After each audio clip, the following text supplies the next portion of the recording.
तो गाइस कैसे हैं आप सब लोग। लेगेसी ऑफ असैसिन किंग के एपिसोड 155 के साथ हाजिर हो। तो लास्ट एपिसोड के एंड पे हमने देखा था कि एक नई इन्फॉर्मेशन आती है जो कि बैकर सेक्टर की तरफ से आती है। तो इसी के साथ ही मास्टर डैम सोयोंग अपनी कुर्सी के ऊपर बैठे होते हैं तो एक बंदा भागता अंदर आता है और कहता है कि सर मेरे पास एक अर्जेंट न्यूज है, मुझे अभी भी यहाँ पर एक नई न्यूज मिली है। तो वो से कहता है कि सर जो नई न्यूज मिली है उसके मुताबिक जो हमारी माउंट हुआ सेक्टर के जो प्लम ब्लॉसम स्क्वाड थी, प्लम ब्लॉसम स्क्वाड जो थी वो स्टील ब्लड फोर्ट्रेस की यंग मिस का पीछा कर रहे थे और उसे मारने की कोशिश कर रहे थे, यानी कि उनके ऊपर उन लोगों ने अटैक किया था। ये खबर जो है वहां पर से डायरेक्टली स्टील ब्लड फोर्ट्रेस की तरफ से आ रही है कि उनकी जो एक बहुत ही एलीट स्क्वाड थी जो कि अपनी यंग मिस को बचाने के लिए और उन्हें रिकवर करने के लिए गए थे, उन लोगों ने वहां पर रास्ते में देखा कि प्लम ब्लॉसम स्क्वाड के लोग उनके ऊपर अटैक कर रहे हैं, उनके यंग मिस को मारने की कोशिश कर रहे हैं। इसी वजह से उन लोगों ने वहां पर सभी लोगों को गुस्से में मार डाला। उन्होंने पूरी की पूरी प्लम ब्लॉसम स्क्वाड को वहीं पर मार डाला और साथ ही उन लोगों ने एक लेटर भेजा है कि वो हमसे इंफॉर्मेशन, हमसे एक्सप्लेनेशन चाहते हैं कि आखिर माउंट हुआ सेक्टर के लोग उनकी यंग मिस को क्यों मारने की कोशिश कर रहे थे। तो ये बात सुनने के बाद मास्टर डैम सोयोंग कहता है कि अब मुझे समझ आ रही है कि यहाँ पर क्या चल रहा है, कोई ना कोई तो है जो यहाँ पर ये सब कुछ कर रहा है। तो वो कहता है कि हम लोग इस बारे में कोई कमेंट नहीं करेंगे। तो उसका बंदा उसे कहता है लेकिन सर अगर हम लोग यहाँ पर खामोश रहेंगे तो फिर तो स्टील ब्लड फोर्ट्रेस के लोगों को लगेगा कि हम लोगों ने यहाँ पर कोई ना कोई क्राइम किया और हम लोग आगे से उन्हें जवाब भी नहीं दे रहे। उन्होंने धमकी दिया कि वो यहाँ पर हमसे जंग करेंगे अगर हमने यहाँ पर उसे कोई जवाब नहीं दिया। लेकिन डैम सोयोंग उसे कहता है कि तुम यहाँ पर से जा सकते हो, मुझे पता है मुझे क्या करना है। तो उसके वहां पर चले जाने के बाद मास्टर डैम सोयोंग सोच रहे होते हैं कोई ना कोई तो है जो जानबूझकर यहाँ पर ये सारी की सारी गलतफहमी क्रिएट कर रहा है, कोई जानबूझकर यहाँ पर हम सभी में फूट डाल रहा है। लेकिन आखिर ऐसा कौन हो सकता है जो सब कुछ कर रहा है। और इसी के साथ ही नेक्स्ट सीन गोंग जैची का दिखाता है कि गोंग जैची हमारे हाचिन के पास आता है और उसे कहता है कि तुम्हें एक नया नाम मिल गया है, सभी लोग यहाँ पर तुम्हें ड्रैगन एम्बलम यामा का नाम दे रहे हैं क्योंकि तुमने वहां पर यांगजी रिवर के अंदर जो 3 शिप्स को डुबोया था और वहां पर उसके ऊपर जितनी भी स्क्वाड थी स्टील ब्लड फोर्ट्रेस को, उन सभी को मारकर तुमने वहां पर के जितने भी लोकल रहने वाले हैं उन सभी लोगों ने तुम्हें यहाँ पर ड्रैगन यामा का नाम दे दिया है। इसका मतलब यह है कि तुम आसपास के इलाके में बहुत ज्यादा फेमस होते जा रहे हो और तुम काफी ज्यादा फेमस हो रहे हो क्योंकि तुमने यहाँ पर कारनामे ऐसे किए हैं। तुम्हारा हाजिन उसे कहता है कि यहाँ पर मुझे लगता है कि गलत तरीके से मुझे फेमस किया जा रहा है, मुझे फेमस होने की जरूरत नहीं है।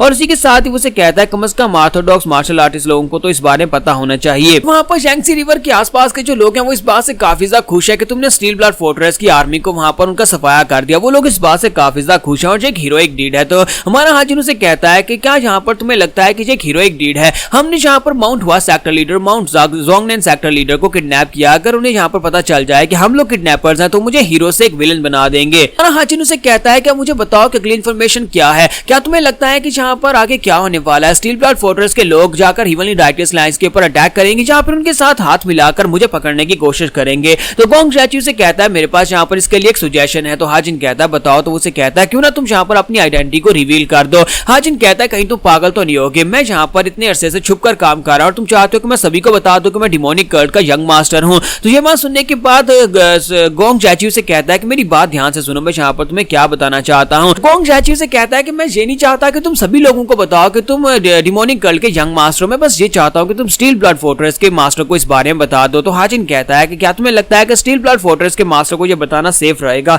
अगर उसने जाकर हिमली राइटियस लाइंस के साथ हाथ मिला लिया और उन्हें बता दिया कि मैं कौन हूं तो फिर क्या होगा। तो गोंग जैची उसे कहता है कि नहीं वो नहीं बताएगा क्योंकि हमारे पास यानी हाउस सेक्टर के पास उन लोगों की बहुत सारी सीक्रेट इन्फॉर्मेशन है, मैं उनके ऊपर दबाव डालूंगा और उनको तुम्हारी रियल आइडेंटिटी भी मैं ही बताऊंगा और उसके बाद वो लोग तुम्हारे खिलाफ नहीं जाएंगे, यानी कि वो तुम्हारे साथ गद्दारी नहीं करेंगे। तुम्हारा हाजिन उसे कहता है कि पर मुझे यहाँ पर कुछ ना कुछ गड़बड़ लग रही है और साथ ही वो सोच रहा था क्या यहाँ पर ये इस तरह की बात क्यों कर रहा है, स्टील ब्लड फोर्ट्रेस को सब में शामिल क्यों करना चाहता है, यहाँ पर कुछ ना कुछ गड़बड़ तो जरूर है। गोंग जैची उसे कहता है कि स्टील ब्लड फोर्ट्रेस और हिमालय राइटियस अलायंस ये आपस में दुश्मन रहे हैं और एक दूसरे के साथ पहले भी कई बार इनकी फाइट हो चुकी है, लेकिन जब जरूरत पड़ती है तभी ये लोग आपस में हाथ मिलाते हैं। लेकिन अगर हम लोग यहाँ पर स्टील ब्लड फोर्ट्रेस के साथ हाथ मिला लेते हैं तो उन्हें लगेगा कि उनके पास यहाँ पर डिमोनिक सेक्टर की पावरफुल फोर्स है और वो लोग राइटियस अलायंस को हमेशा के लिए हरा सकते हैं और इस इलाके में उनका दबदबा ज्यादा बढ़ जाएगा। तो मुझे लगता है कि वो तुम्हारा साथ देने को तैयार हो जाएगा। तुम्हारा हाजिन उसे कहता है कि मुझे इस बारे में सोचने के लिए थोड़ा टाइम चाहिए होगा, मुझे इस बारे में कम से कम यहाँ पर अपने जनरल स्ट्रेटेजिस्ट से बात करनी होगी और उसी के बाद मैं यहाँ पर तुम्हें कोई फैसला दूंगा।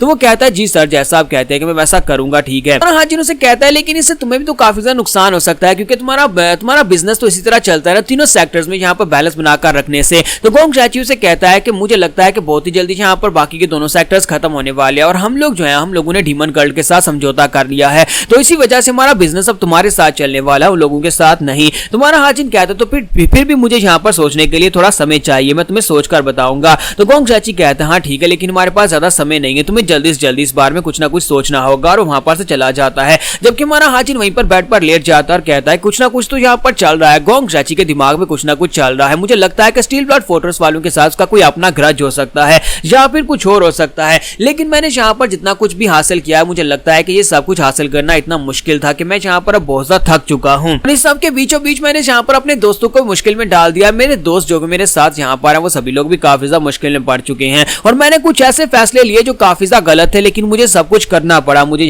सब कुछ यहाँ पर करना पड़ रहा है। इसी के साथ ही जब वहाँ पर लेट कर ये सब कुछ सोच रहा होता है तो रिन उसके सामने आकर खड़ी हो जाती है। तुम्हारा हाजिन कहता है कि ये क्या तुम यहाँ पर कब आई, और वो जल्दी से उठकर बैठ जाता है और कहता है कि तुम्हें अंदर आने से पहले नॉक करना चाहिए था। तो वो कहते हैं कि मैंने नॉक किया था लेकिन तुम जवाब नहीं दे रहे थे, और इसी के साथ ही उसे कहता है कि मुझे तुमसे बात करनी है। तो वो कहता है हाँ क्यों नहीं, बताओ तुम्हें क्या बात करनी है। तो रिन उसे कहते हैं कि तुमने यहाँ पर मेरे भाई को मुश्किल में डाल दिया है, तुमने यहाँ पर हमारा नाम यूज किया, मुझे लगा था कि तुम सिर्फ और सिर्फ मुझे इस जर्नी पर अपने साथ लेकर आने वाले हो, लेकिन तुम्हारी वजह से हमारे जो नादरन आइस पैलेस है उसके ऊपर भी मुसीबत आ चुकी है। तुम्हारा हाजिन कहता है कि मेरे ख्याल में मैंने तुम्हें बताया था कि मैं तुम्हारे नादरन आइस पैलेस का नाम यूज करने वाला हूँ और इसी वजह से तुम्हें पता होना चाहिए था कि यहाँ पर तुम्हारे ऊपर क्या मुसीबत आ सकती है। तो वो कहते हैं कि चलो ठीक है मेरा भाई यहाँ पर सबको संभाल लेगा, लेकिन क्या तुमने उसे पहले बताया था। तो हाजिन कहता है कि हाँ गोंग जैची ने उसे लेटर्स लिखे तो उसे बता दिया था कि यहाँ पर हम लोग क्या करने वाले हैं। तो वो कहती है चलो ये भी अच्छा है, फिर साथ ही उठकर खड़ी हो जाती है और उसे कहती है मुझे तुमसे एक और बात करनी है। हाजिन कहता है कि हाँ क्यों नहीं, बताओ कि तुम्हें क्या बात करनी है। तो वो शर्मिंदा हो जाती है और साथ उसे कहता है कि मुझे ये कहना तो नहीं चाहिए लेकिन मैं क्या करूं, मैं मजबूर हूं, मैं तुम्हें यहाँ पर ये कहना चाहती हूँ